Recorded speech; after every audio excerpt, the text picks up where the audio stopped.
Hey which everyone. means It is great to have you all here and live. We are, if you give me 1 second, um, filming and going live for the Seabreezy, sorry, not the Seabreezy, on the Seabreezy Paints podcast, but we're actually doing this for the Emerald City Creatives. And so I just want to thank you all for joining us. Um, on the show tonight, we have Nashawn Joshua. They are an incredible artist that I got to meet, who's had a couple of their. That's the new one in the back. I'm gonna ask you about that one later. But he's had a number of just amazing um, oil paintings, and has actually gotten me into wanting to go back to oil paintings after my, yes. I feel like, decades long war with oil paints. Um, and so I'm excited to have you on, Nishan. Just some like behind the scenes things. We have both been collaborating and fighting to get technology to work. And I'm gonna say this, like I love it, Nishan. You put on your page saying, "Does anyone have any tech wizards?" We don't need tech wizards. We have Alphaba. We don't need the wizard because the wizard lies. So, um, something about Nishan is Nishan graduated. Nation. Nashon, I am so sorry. You're okay. Nashon? Nation. I okay. I'm from the south, where like Nashon or like Nay. I got you. Okay. So Nashon double concentrated in painting and printmaking True. while minoring in leadership studies. And this was all during COVID, right? Y'all remember where you were at during COVID? Were you doing that? Probably not. Um, and then during the pandemic, you moved to Seattle.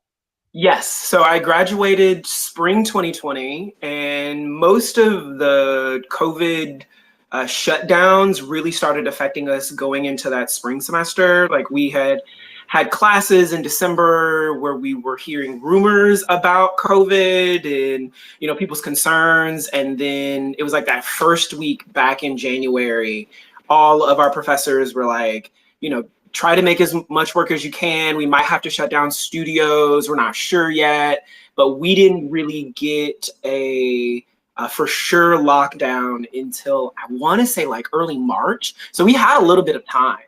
And Okay. then, as for my senior year, it was not only do you need to clear out all of your stuff before spring break from your studios, but whatever work you've already made, that's pretty much going to be your BFA show.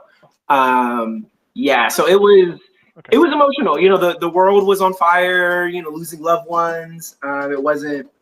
It wasn't the funnest of times, and it definitely affected the work that I was wanting to make. And I was really ambitious that last year in college. I had this big series of like 7 foot by 4 foot oil paintings. It was this whole big thing.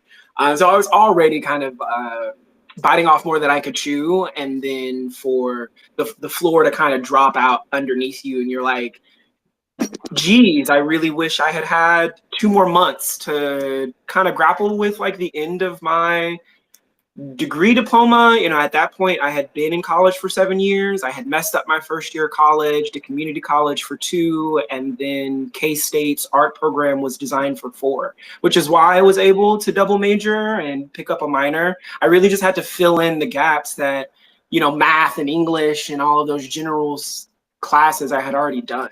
Um, so then, yeah, the graduation was all online pretty much, and watching my name come up on a PowerPoint and trying to keep a straight face through it. And when it dawned on me that like my life kind of starts in a way, right? Like as an Yeah. adult, I had spent most of it in academia, so I hadn't really um, lived in a way. And I was like, I don't want to do that in Kansas. I've lived so much of my life in the middle of nowhere, and I wanted to see the rest of the United States. I had a really privileged life growing up, being in track and field and speech and debate teams. So I got to like travel a lot, mostly road trips, but I got to see a lot of the states, and I have family from all over the United States, and it was Seattle.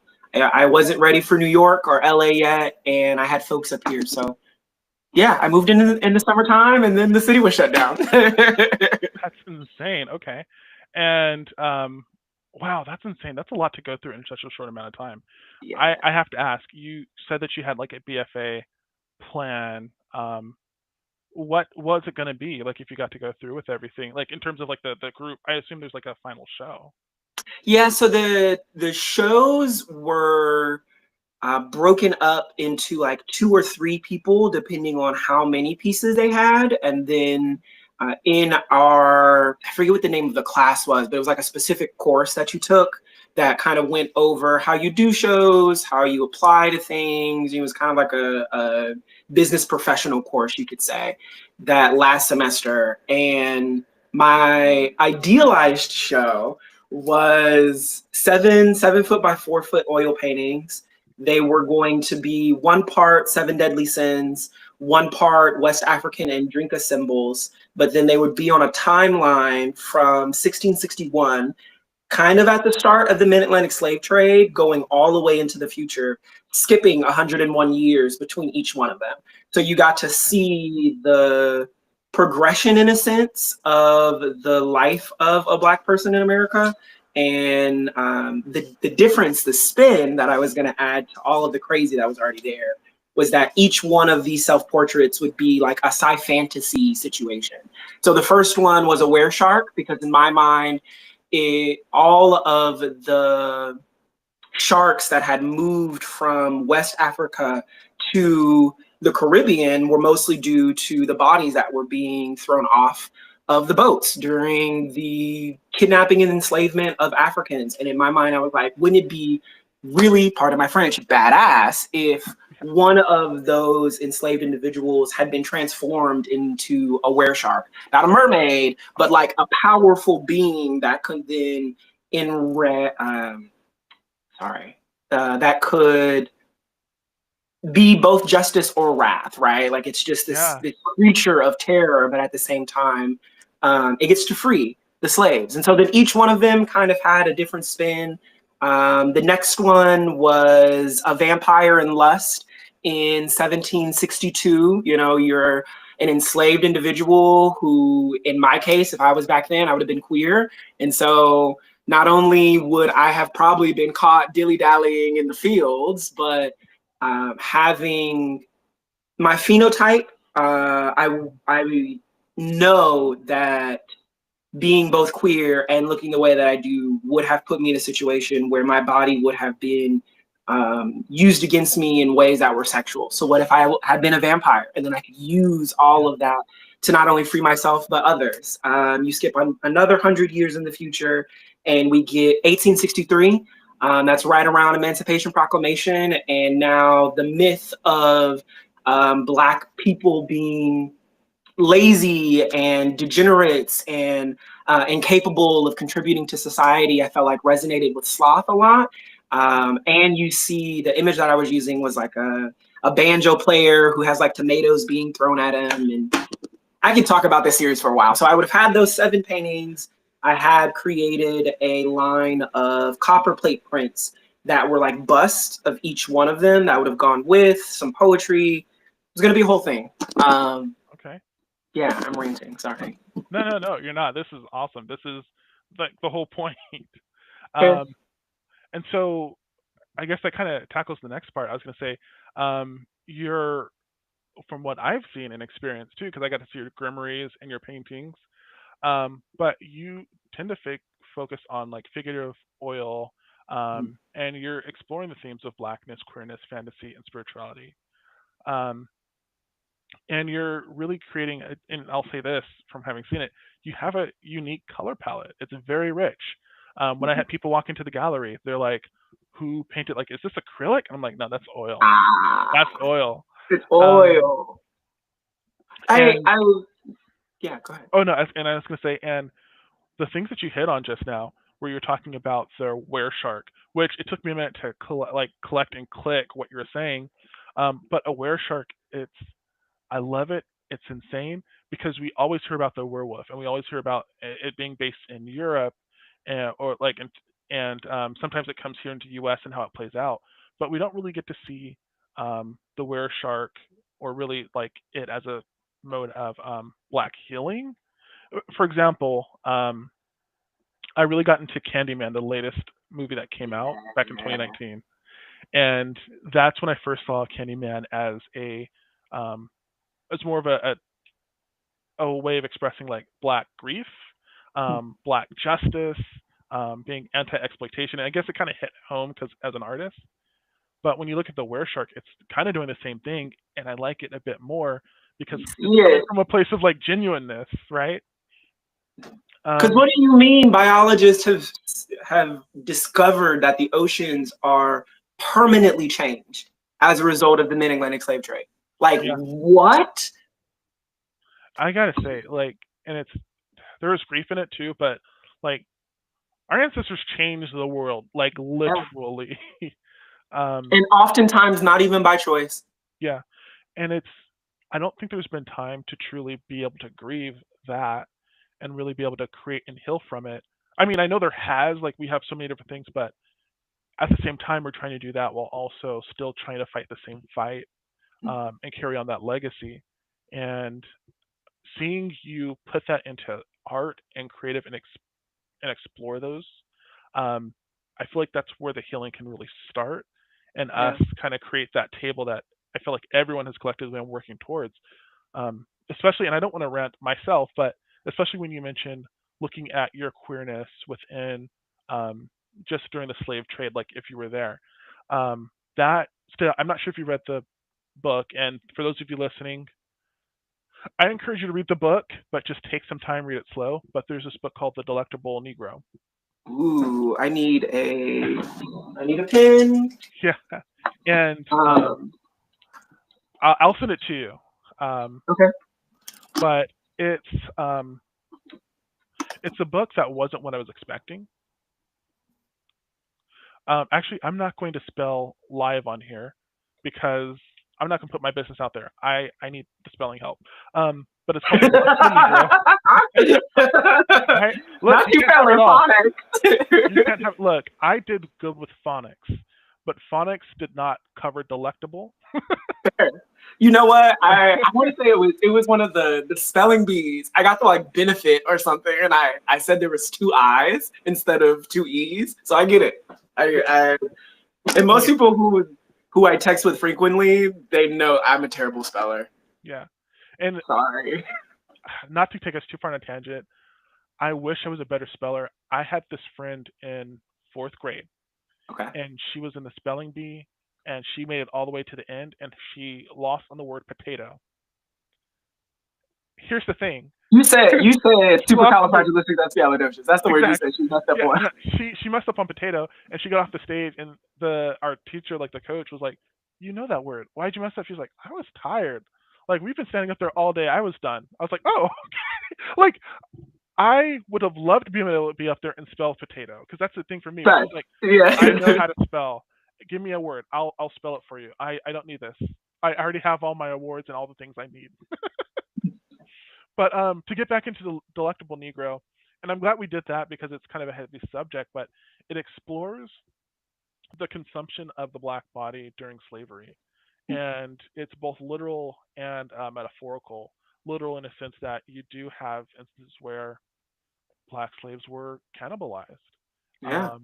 But then you also have instances in where their bodies were used for sex, for procreation, as for furniture. Yeah, for furniture. And so you touching on that too, it's something that I feel like a lot of people in the U.S. are like, we didn't know, this is a shock. And I'm like, really? Because you have antiques passed down for your ancestors. You never thought to look inside?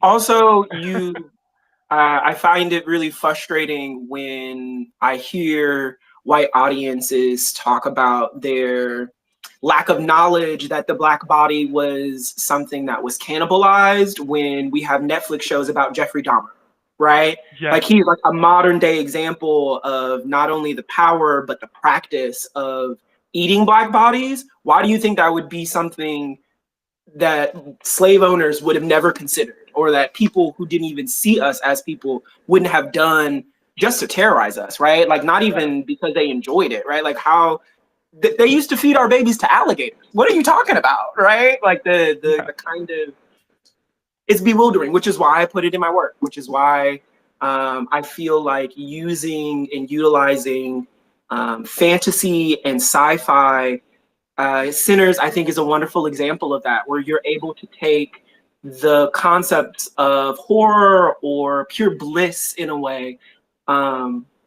to kind of grapple with the harsher, darker truths of being Black in America, that it is simultaneously a mind fuck, that you can watch your own community create everything that makes a nation and simultaneously be seen as the worst of the worst around the world, right? Like, Yeah. African folks hate Black people for no reason, right? Like, And that's the thing. I think it's like I think it's repairing and that relationship's improving.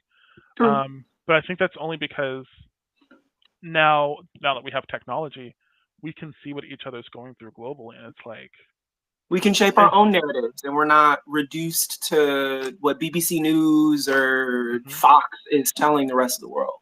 Exactly. And I think that's man, that's been so hard for me because there is a podcast I listen to. It's an art podcast, and as I listen to what they say and how they talk about indigenous peoples in their homelands around the world, there's I know it's not intentional because they even try and call it out when they can, but there is still that colonial aspect to it, I'll say. So yeah, no. Anyways, I want to bring it back to you though. Sorry. No, it's okay. But this is what I want my work to do. I wanted to generate conversation with folks. I want the color palette to draw your eye in, and then you have to sit with what I give you. You know, whether it's painting a Vishnu, or I know you wanted to talk about my other pieces eventually, but I just, I love oil. There's a richness to it that acrylics just can't beat.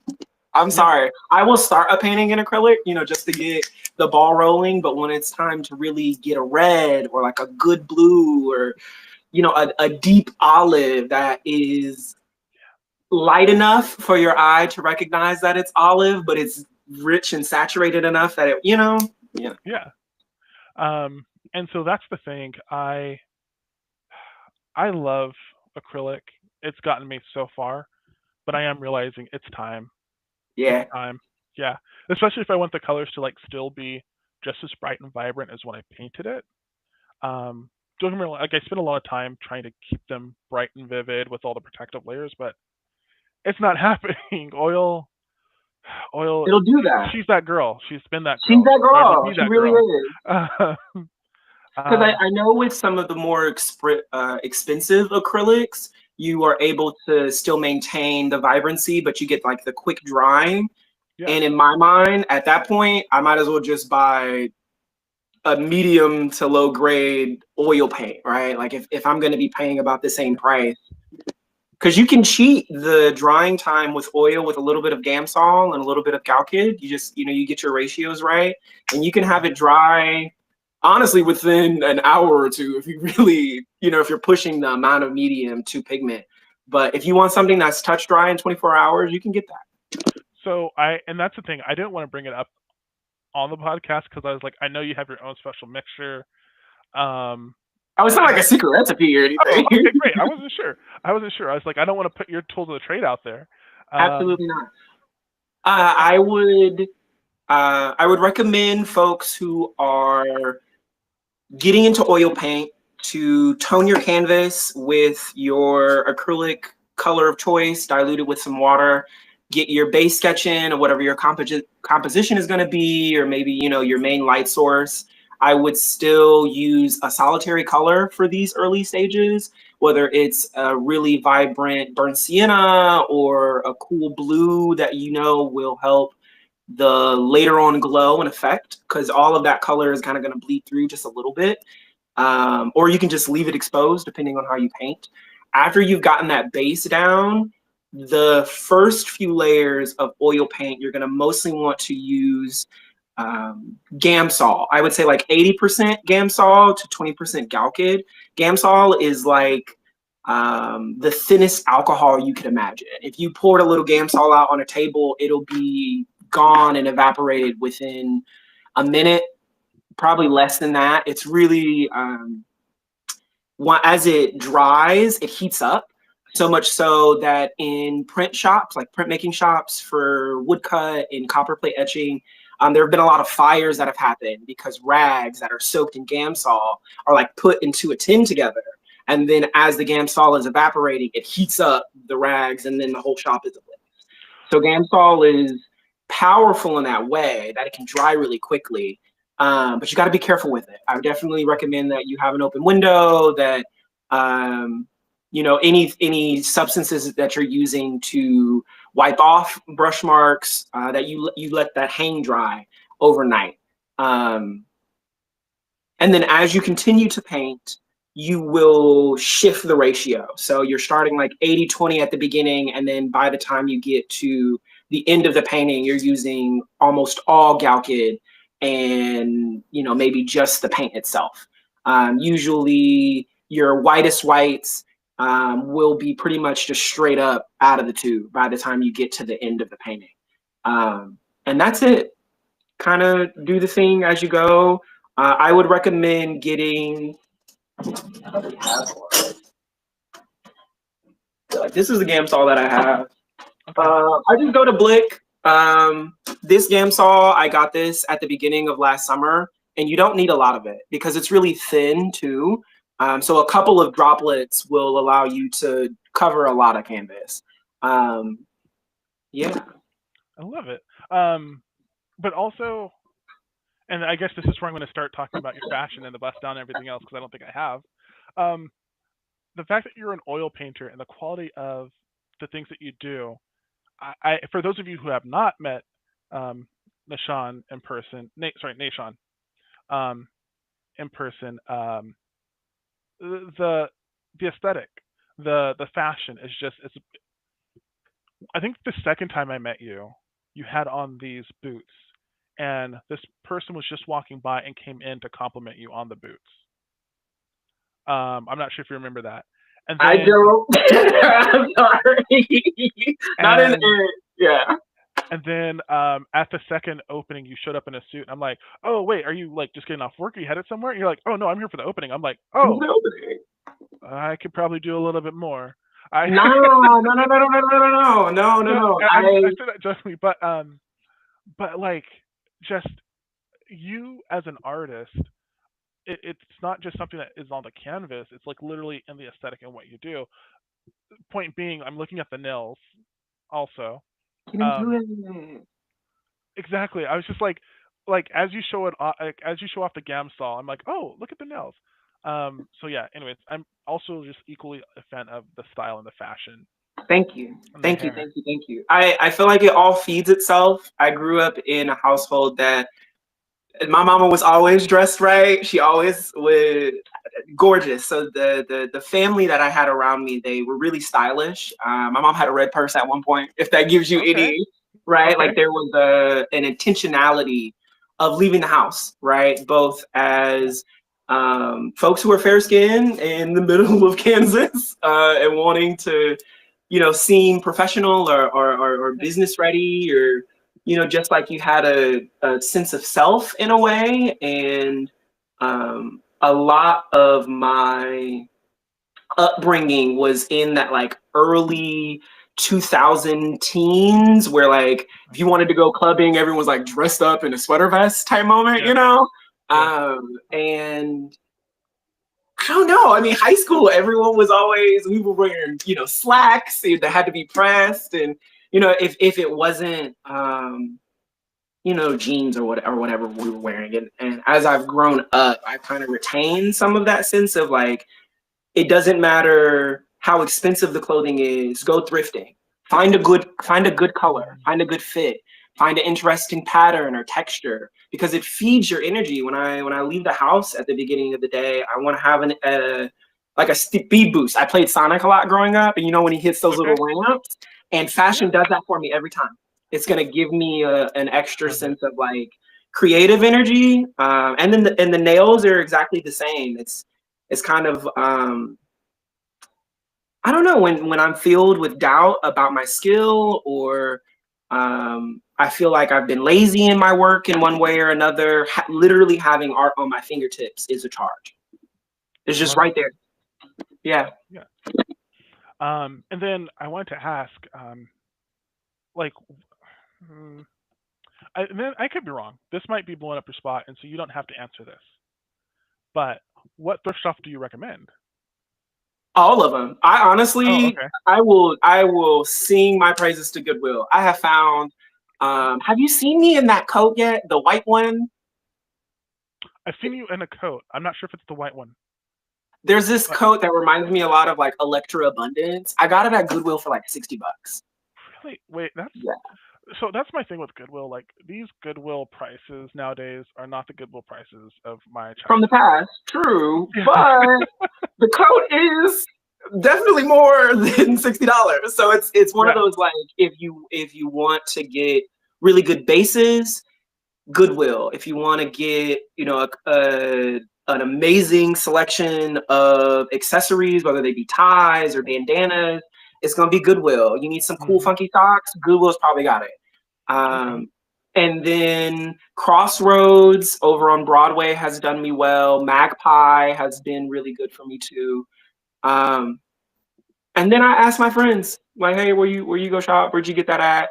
I Okay. have noticed that because my closet ranges, that sometimes strangers, will give me items because they're Hmm. like, "I know that you'll appreciate this," or your sense of style is one. I think you can do something with Yeah. this. So I've just That's gotten. Yeah, go ahead. that's what you told me where you got the boots. Is someone Yes, said, the "Hey, leopard boots. Someone yes, just gave me leopard boots." those. Yeah. Yeah. Yeah. Those were amazing. I have not forgotten those. Yeah, just the texture. Yeah. Well, it was crazy because it was at one of my jobs. There was a gentleman who came in and he was wearing them one day, and I was like, "Those boots are amazing." And he was like, "Honestly, I'm tired of them. What's your shoe size?" And I was like, "Oh, wait. I mean, you're wearing them, so I'm not gonna put them on. But like 12, 11?" He was like, "Oh yeah, they'll fit you."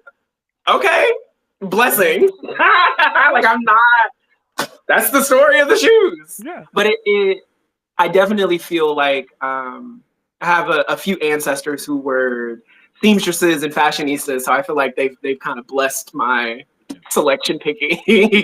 And now I had you in my art show homage, and so just to pay respect to the ancestors, tell me a little bit more about that. Like, were you? Because like my family is also from the South, so were you all always rooted in Nebraska? Did they have like a? You mentioned like they were big with looks and fashions. Like, were they? Was that their thing? Like, tell me a little bit more about that, if um, you don't mind. yeah, yeah.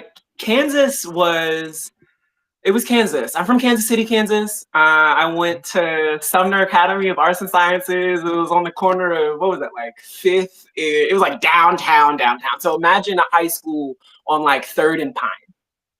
Okay. Yeah, right. Just like in the Okay. heart of the city.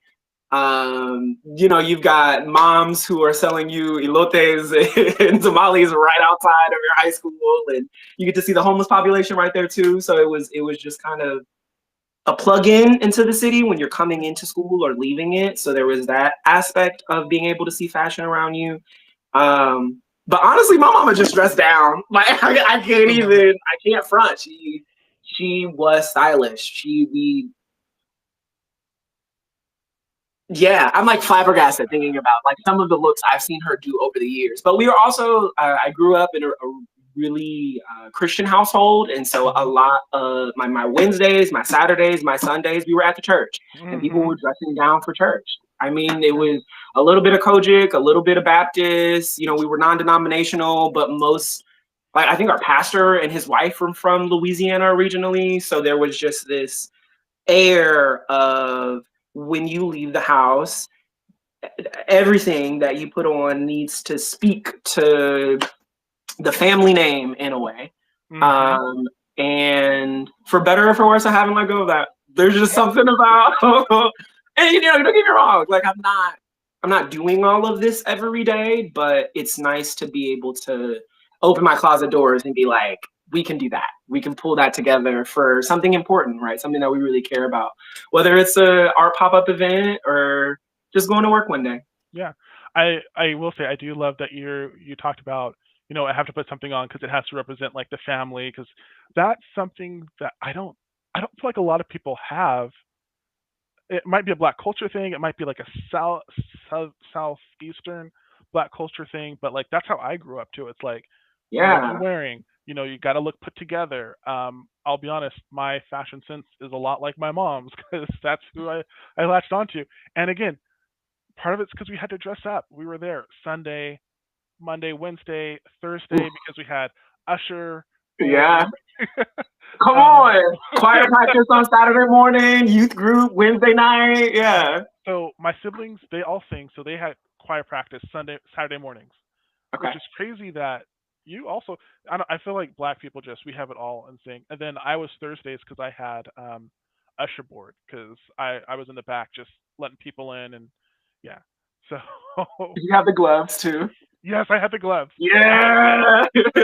I don't see it on me. It's a little book, but I still have my booklet on how to be an usher, and I've just That's kept it all those years for crazy. like yeah, Did just you have for to buy the booklet? no, I borrowed it and just forgot to return it. I was a teenager, like it was gonna get Oh. lost. That's the liability. So, but that's awesome. So what I wanted to do, as we kind of head into the second half of this and like kind of wrap it, I want to start off by asking, as an artist, um, what word describes where you're at right now, like in this moment? In this moment, Hmm. hurdling Ooh. is the best way that I can describe it. I hurdled for a while, and there's something about it's not the beginning of the race, it's not the middle of the middle of the race or the end of it. It's like that. It's like that first or second hurdle that you hit, like after you've gotten over the first one, and there's like an in between moment where your footsteps have to change because from the blocks to that first hurdle, especially if you're running like the 110 or the 400-meter hurdle, you want to get in about like 13 steps. And then for the 110 hurdle, it's 3 steps between each one. So it's a faster pace, it's a faster turnover. It like your breathing has to adjust, right? Because your heart rate has been going, but you've mostly been stationary, and then you have to just kind of sit in it. I don't know how to describe that Mhm. You have to any find better. your pocket Yeah, as a runner and just stick in it and just yeah, you're just like in a yeah. pocket now. And I've been really blessed since last summer to now to be presented some opportunities to create work as well as my own work kind of blossoming and being able to do more shows. So I'm in it now. Like there's no I can't not, you know. So it feels like I'm hurdling. It feels like I've got deadlines to hit. I have, I dream really big. I get real ambitious, and I feel like even if I don't hit the idealized BFA show with the 7 gigantic paintings, Wait, right? did you There's ever do those the paintings? hmm? Did you ever do those paintings? I never finished them. I've sliced them in half, and they've become something else. But the push, nonetheless, the drive, I guess, the delusion of being able to do more, I feel like it forces me to be more creative. It forces me to think outside of the box. It forces me to not only rely on my skills, but realize where I'm, part of my language, where I'm fucking lacking, and where, whether it's anatomy or composition or just sitting down with the materials and learning how to mix better colors, or like to mix the colors better so that way I'm not as wasteful, or just being more confident in my actual like brush strokes and how tight I want things to be or how loose I want them to be. Dreaming big, it just forces me to hurdle. It forces me Yeah. to just be in it and just go for it, right? I think too, it has allowed me to kind of step away from marinating too long on just one piece. I really like working in bodies of work. 3 or more is my preferred rhythm, I guess, because that way, if I get too tired or I feel like I'm too focused on one, well, I got 2 babies who are waiting on me. I have to pivot. And that kind of constant change up, it keeps me on my toes. So I love it. And yeah, right now I'm hurdling. I'm in the pocket. and I don't think I've ever told anyone this. I don't even think I've told. I used to do track and field back What'd you do? in. So I emphasis on the field side of things where I did Okay. like the discus and the shot put. Yeah. But we had to train with the track people, right?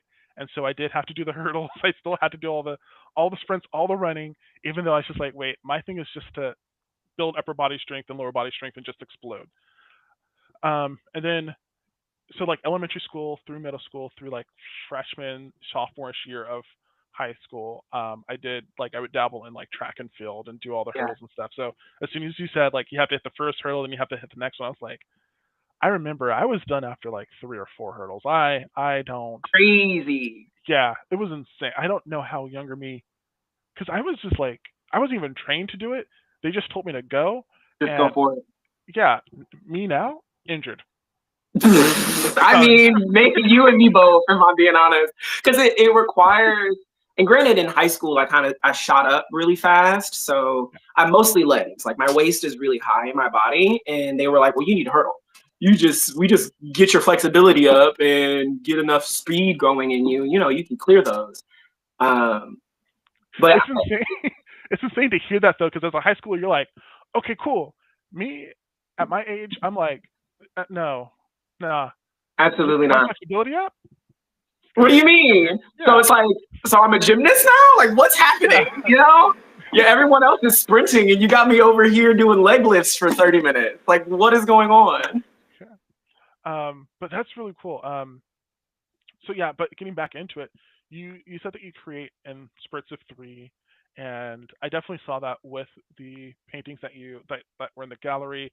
I'm even seeing some of that happen on the wall behind you. Yeah. But one of the series of paintings that really stood out to me is you have this werewolf. You have this one. I used it for the art for the show where it's like hands touching. But you've taken the canvas, you've ripped it to shreds, and then you've sewn it back up, which is insane. Could you tell me a little bit more about that? Yes. So I made 7 paintings during quarantine. They were the Remember Our Protector series. I wanted to write love letters to different cultures around the world because the whole world was affected at the time. And I don't know, I was absorbing a lot of Japanese pottery and just like the broken kintsugi moment, and then putting the pottery back together with gold lacquer. And I was like, that is insane for one. And I was Yeah. trying to figure out a way that I could maybe do that with the paintings because I wanted to, I don't know, I wanted the work to feel not necessarily that it was fragile in a way, but I don't know. We've all seen a heist movie where the robbers go in and rip the painting out with a knife and they just kind of yank it off of the actual Yes. frame. So I Mhm. know that there's a fragileness to it. Yeah, I guess that's the best word to use. Yeah. To actual, because it's fabric, you can cut it up. And I was thinking, if I could rip these apart and somehow figure out a way to put them back together, with gold something, then it'll feel right. I don't know. Like it wasn't. I wasn't searching after like a certain aesthetic with them. I really just wanted to experiment with the surface because I hadn't done that yet. I hadn't seen anybody really do that. I've seen folks do like using thread in a way that was like them weaving a texture or a pattern or like I've seen I forget her name, but she uses canvas, but then she'll stitch portraits. Like the whole thing is made out of thread when you get really close to it, and it's just Yeah. layers and layers of stitch. So I was like, it's not that. I really wanted to feel like these are like jagged pieces that are kind of sewn back together, and I landed on that. And I don't know if I'll do it again, but I definitely loved it. It was heart wrenching for sure. Yeah. Like 'cause I completely finished them, I varnished them, signed them, and everything. And I couldn't face the painting while I did it. I had to turn the canvases around, which added a little level of chaos to them because then it was just shape, right? Like I think this shape is kind of interesting, and I don't know where exactly the cuts are going to hit. So sometimes the cuts are through the main face of the portraits or through the sides. There were times where I realized I was cutting pieces too small. And some of them I used gold thread, and other times I used gold wire. And I Yeah. realized that the wire, though it's visually really stimulating in a way that the thread isn't, I did not have the skill to like really manipulate the wire to get it as flat or as even or consistent as the stitching was. And then I just kind of had to leave it be. I was like, well, I did it. It's back together and I can put it on the frame now. So there was a lot of play and experimentation with it. in post that I'm really grateful for, because the series came out of trauma. It came out of frustration and anger, and I really wanted to make something that, I don't know, I felt like it was my BFA show that wasn't my BFA show in a way, right? Like, it was this cohesive body of work where I was experimenting with dynamic color palettes and gold leaf in a way that I had really wanted to for the BFA show. And I was like, I've gotta do something extra with this. I've got to do something more. And the Kintsugi it was like an earworm. I couldn't let it go. And I want to throw it out there. I think I saw them on your website, right? Like some of the pictures are up there. Yes. Okay. Yeah. All almost. Yeah, everything. Just about all of my work, except for these 3 that I'm working on now, is on my website, nahshon.joshua. My first name is Nahshon. It's almost the same thing forwards and backwards. Yeah. And I do have a little clip on below that people can click on, and it'll take them right to the website. Thank you. Yeah. And so yeah, I loved your paintings because, and I will get into the grimmery of it all, but it felt like I was a child again, looking at like one of the fairy tale books, and it was just so rich, and it was really because it pulls you in because you want to look at all the stitching.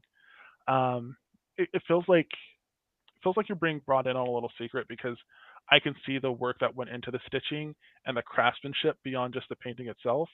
And so when I was in the gallery by myself when other people weren't around, I was in your painting's face, looking at the stitches. Crazy. And I think what complements it so well is your grimmeries, because it's that same book, it's that same reflection, and the other thing that stands out is you created these during COVID, Yeah. and so you still engaged in play during a time where most people are like I know me where I was in COVID, I was like locking down, trying to lock in and like survive, not be around anybody, but then also medicating and trying to take care of myself, like depression. Oh, don't get. I was medicating too. but to be going through all of that and still say, I'm gonna be a creative, I'm gonna show up, and on top of that, I am going to play and take risks with the art. I mean, I love it. I love it. I love every minute of it. It definitely. I know you keep bringing up the grimoires. I mean, they're my little art journals. You know, No, if you could show them off a little bit, because like again, they're covers of them. The artwork inside of them is just.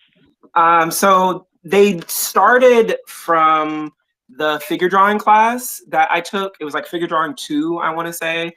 And the professor made it mandatory that we had a sketchbook and we did like 10 pages in them. She was like, I don't care what materials you use. I don't care how rendered the figures are. You just got to give me 10 figures. And the first 10 pages, I need to do like a video shot of all of these, but it was like, you know, just like crazy faces. They're just abstract. You know, you get some that are nice, some that are like really wonky. Wait, the one in the corner looked a little like oh, I know I didn't blink on the name. Waiting to Exhale. Yeah, honestly, I pulled a lot of these faces off of Pinterest, so I wouldn't be surprised. But then, you know, just like shots from movies and men because men. Yeah, because men. You know, just play. I love Yeah, this is crayon and color pencil and marker. And then just the practice of just returning to the art. I guess I should be showing y'all. My bad. Amazing. Just like return to the form, return to the doodle of it, you know? And I think one of the things that I love most about these journals is there's no timeline, there's no deadline, there's no, you know, after the class was over, there wasn't any rush for me to complete these. And so I could, usually I'll take like a year or almost 2 years, depending, to fill one up. And not every page is art, but you know, some of them really turn out real nice. Oh, I love that. That's beautiful. And okay, that looks like ink and crayon, or? This is mostly color pencil. Wow. Okay. Yeah, so there's like a bleed through of this guy Okay. on the back as the base. And I was like, ooh, because there's like a lot of, I don't know if you can see, but there's like dots of like where the ink Okay. from the marker kind of came through. Yeah. Um, And I'm also looking at like the angle. So I guess it kind of goes back to that first sketch I said. It reminds me of Waiting to Exhale. It's Angela Bassett, the jawline, the cheekbone. yeah. Just like Yeah. a good line. But like your paintings, like they have angles. Like it is angled out, and like I love it too because it's like this richness of humanity, but also like it's kind of fighting the conformity of like what's being expected. That's my interpretation, but yeah. Oh, that's a beautiful cover too. And then just line. So this one I made during my move, like that graduation to Seattle. It's from March 26, 2020 to March 14th, 2021. And then this whole thing is just lines. Just me bored. You know, I it's love it. quarantine. What you gotta do? Nothing. We gonna watch TV, maybe smoke a little weed, get a nice adult beverage, and kind of zen out. This was my therapy. This was my my boredom in a lot of ways. This is just ink, right? This is just a blue pen. Um, there were definitely moments where like I felt like I was manic. Like I'm a crazy person for just drawing all of these lines over and over and over again. What's this? Aha, a flip. Um, and so then this whole book is filled with drawings like that. So then was one, all of the figure drawing. If there's any, let me show you my favorite one from this. Which I was gonna ask, do you? I know they have different figure drawing classes around Seattle. Do you get a chance to go to any of them, or? I have not yet, but I do plan. I hope to, I don't know, maybe teach a figure drawing class. I did this at a bar. There's like a sponge because someone had spilled something on the bar and had gotten over the thing, and I was like, I'll just try to do a thing and make it work. Okay. This was New Year's. Yeah, my promise to never let go of art. So I did this one, then this one, and this one was the one where I was like, I'm gonna call these grimoires instead of just being like art journals. Like, add a little magic to it. And yeah, I don't know. You've got like, I tried to do little sketches, one per day, little small moments. And I was working at restaurants, so I have like notes from the other servers and like little sketches from them in here. Wait. And then I'll have like big moments like this where I can get like a really cool spread. Oh, I love it. So I have to ask because I've worked in restaurants too. What restaurant? What was the experience? There was this Indian restaurant over in Fremont. It's called Misha. Okay. I was both server, a little bartender, but I really like working in the window, that like in between the kitchen and the front of house. And on the slower days, I had enough space to do a little drawing with a little pen and ink, or I think this was like the dissociation for me. Just to keep the practice going, because they wouldn't allow you to be on your phone. But if my book is, sanitized and my pen is sanitized and I'm wearing gloves, and they were like, have at it. So it definitely gave me an opportunity to just play with forms and hair texture, and yeah, there's a lot of good. I'm looking Yeah, at I that need to painting do behind you, and I love what you do with hair texture. just a crazy little moment. Oh, so I made this spread before I got my two cats because I was like, I really want two cats, and I feel like I summoned them. I have Mr. Whiskers here and Lady Huntress. Initially, I had drawn just like the shapes of the cats themselves. I didn't have like all of the little details of them, but I knew I was gonna get two. I didn't know when I was gonna get two, and then our one of the ladies who worked in the kitchen, her cat got pregnant, and she was like, I heard you've been talking about wanting cats, yada yada yada yada, you need to come get two. I was like, sure enough. And it was that moment where I realized, in some esoteric way, that art is magical, that you can preserve the past on a page, or you can summon the future if you're really careful. So yeah.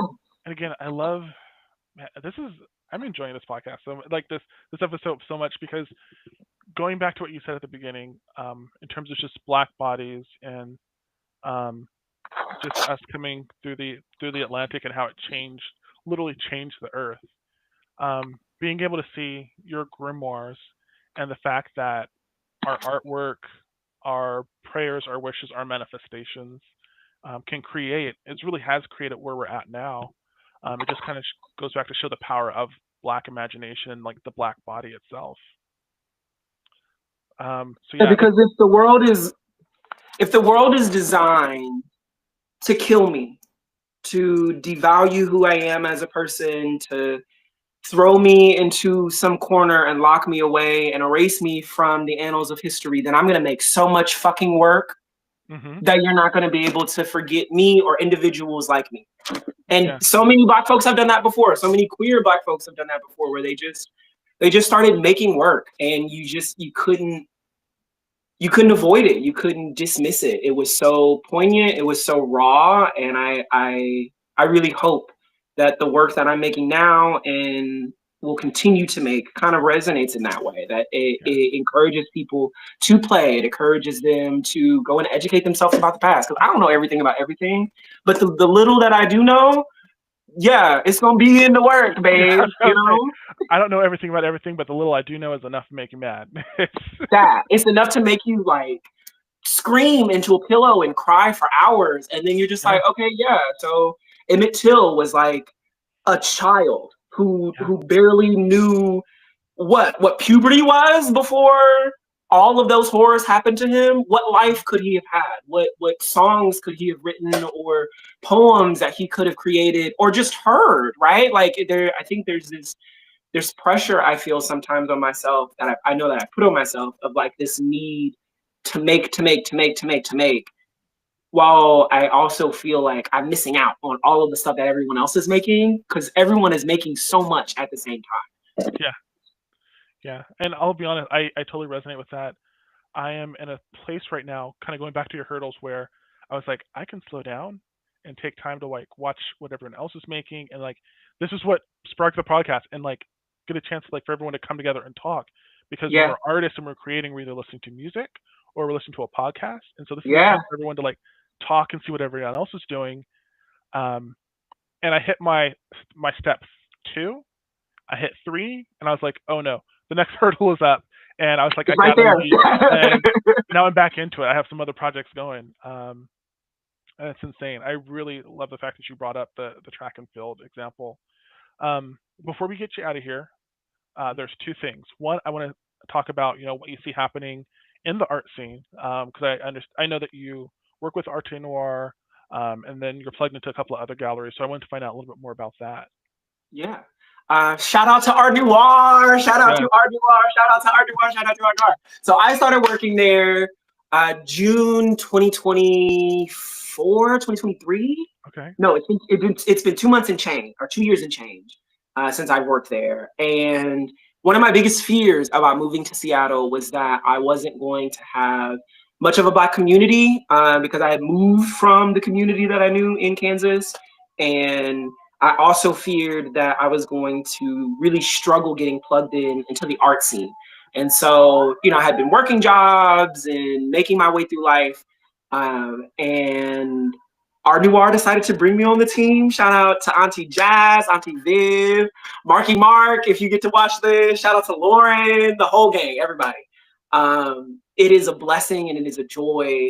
It's like, I don't know, it's my favorite part of my day, if I'm being quite honest, to go to a store that is just surrounded by Black art, whether it's jewelry or locally made books, or there's so much. There's candles that we have in there. Right now we have our second national call and our first 3 exhibition for clay work, and it's just Black clay, and you have this range of figurative to abstract to like conceptual pieces. There's one piece where it's like different clay cups that are on a wall, but they're shaped in a way that evokes like old decoded messages, and so it's Yeah. pottery, but it's like it's not at the same time, you know.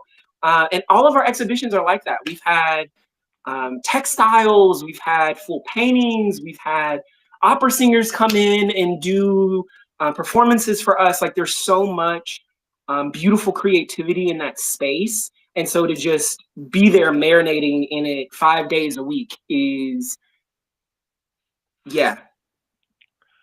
That is Yeah. okay.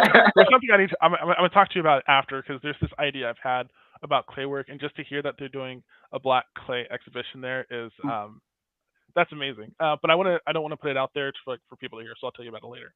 Fair. Um, but that's also just that sounds amazing because where I came from, I'm from Bakersfield, and Okay. I know we had like when we had Black Arts, I know we had it there, but it was always like rooted in the church. Like I even have a cousin who is a playwright, and I got to um, she went on tour between the black churches to put on this play. I got to join in with my dad, but in terms of seeing like this is a dedicated black gallery, I didn't really get a chance to see that. Okay. And then, like you coming to Seattle, I'm like, okay, I know where to find black people in Bakersfield because I'm related to most of them. If not, our families go way back because we all came over the same time. Um, but when I came to Seattle, it took me doing a lot just to find black community. Not, I think only because I didn't know where to look. Fair. Um, and then I hear about sorry, Art Noir, Yeah. the Yeah, the E is Langston, silent. um, the Langston and everything else, and I'm like, wait, all this has been here this entire time. Yeah. Um, and so it's amazing and it's a blessing to hear. I don't know who it was, but I had someone from Art Noir come into the gallery Okay. and like give me this compliment on like it being there and like tell me to go up and check out Art Noir. And now that it's closed, like now that I've closed the gallery, I actually have time to go and check out the events there. Yo, Um, why haven't you come in yet? I'm just it's the end of the month. I am just closing up. I just closed. I just finished all the closing stuff like 2 weeks ago. Oh, wow. Um, and also burnout. So Yeah, that's fair. I I'm now at a place where I can come up for air. Like this again, going back to the hurdle, I've just looked up and I'm like, oh, the next hurdle's here, That's and fine. that's getting out there. So yeah, that's the only reason why I haven't been in yet. Is like I'm just now getting Okay, I'm gonna hold it to you. no, hold it to me, hold it to me. And then finally, like the last question, and I'm gonna let you get out of here. And this is what I ask everyone, all the artists, is what song summarizes your art practice right now? You said what song? Yeah, Oh, what song summarizes my art practice? or songs, plural. I'll let you do. I'll let you do plural. I like songs that are really a confidence boost, an ego boost when I'm going into painting. And there's this song by Durand. It's called Mango Butter, and it's like I don't need to sing all the lyrics. Go look it up. Mango Butter, and Okay. it's very affirmative. It's very like I'm that nigga, I'm that bitch. Like I fucking got it. And as we were talking earlier about just like the hurdling, it's just like it's right there. I don't have space in my creative practice for doubt anymore. I have people who are depending on me to create for them, as well as to create for myself, and I have to go at it. So I have to be both that nigga and that bitch. I just have to. Um, That is so real yeah, right now. Yes. because I definitely feel